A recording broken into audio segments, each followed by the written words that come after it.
వచ్చేయండి. ఇప్పుడు smart watch ఇప్పుడు వచ్చేటికి పండుగ సీజన్ అప్పుడే స్టార్ట్ అయిపోయింది. చూస్తున్నారు కదా లోపల రండి మన శారీస్ ఎలా జరుగుతున్నాయి. ఈ పండుగ ఎఫెక్ట్ ఆల్రెడీ మనకి స్టార్ట్ అయిపోయింది. పర్ డే వచ్చేటికి మనకి 100 నుంచి 150 శారీస్ డైలీ ఫ్లోటింగ్ ఉంటుంది. మన అసోసియేట్స్ కూడా మంచి బిజీగా ఉంటారు ఈ టాస్క్లో కూడా. అదేవిధంగా స్టీమ్ ఐరన్ వచ్చేటప్పటికి స్టీమ్ ఫినిషింగ్ కూడా అలాగే జరుగుతుంటుంది. అందరూ అనేది ఏమనుకుంటే శారీ రోలింగ్ చేస్తే డ్రై వాష్ అనుకుంటారు. యాక్చువల్గా ముందు శారీస్ ప్రతిదాన్ని సెగ్రిగేట్ చేస్తారు మన వాళ్ళు. ప్రతిదాన్ని సెగ్రిగేట్ చేసిన తర్వాత దానికి ఏ టైప్ వాషింగ్ పడుతుంది, దానికి ఏ విధంగా స్టెయిన్స్ రిమూవ్ చేయాలి అన్ని క్లియర్ చేసిన తర్వాత డ్రై క్లీనింగ్ ఉంటుంది. డ్రై క్లీనింగ్ అందరూ అనుకుంటారు ఏంటంటే ఈ శారీ రోలింగ్ మిషన్లో ఎక్కించేస్తే డ్రై క్లీనింగ్ అయిపోయింది అనుకుంటారు. ఇది యాక్చువల్లీ ఓన్లీ ఇది ఒక ఐరన్ కాన్సెప్ట్ మాత్రమే. దీనివల్ల ఏంటంటే శారీ ఫినిషింగ్ ఐరన్ టైప్లో బాగా వస్తుంది క్లియర్గా.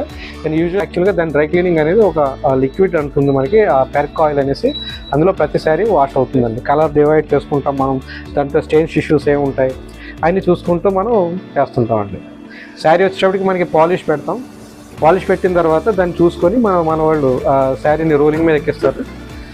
దాని ఫినిషింగ్ మనకు అవుట్పుట్ ఎలా వస్తుంది అంటే అవుట్పుట్ ఇలా ఈ బ్యాక్ సైడ్ ఇలా వస్తుంది.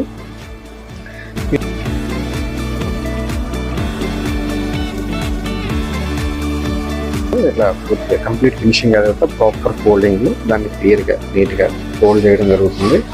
ట్రాన్స్పరెంట్ కవర్లో సీల్డ్ ప్యాకింగ్లో జరుగుతుంది. సీల్డ్ ప్యాకింగ్ వచ్చేటప్పటికి ఇది హెయిర్ సర్క్యులేటెడ్ బ్యాగ్స్ అండి. తీసుకెళ్ళి మనం వార్డ్రోబ్లో పెట్టుకున్నా సరే ఎటువంటి శారీ ఎటువంటి డ్యామేజ్ అవ్వకుండా మనకి లాంగ్ లైఫ్ నీట్గా సేఫ్టీగా ఉంటుంది సార్.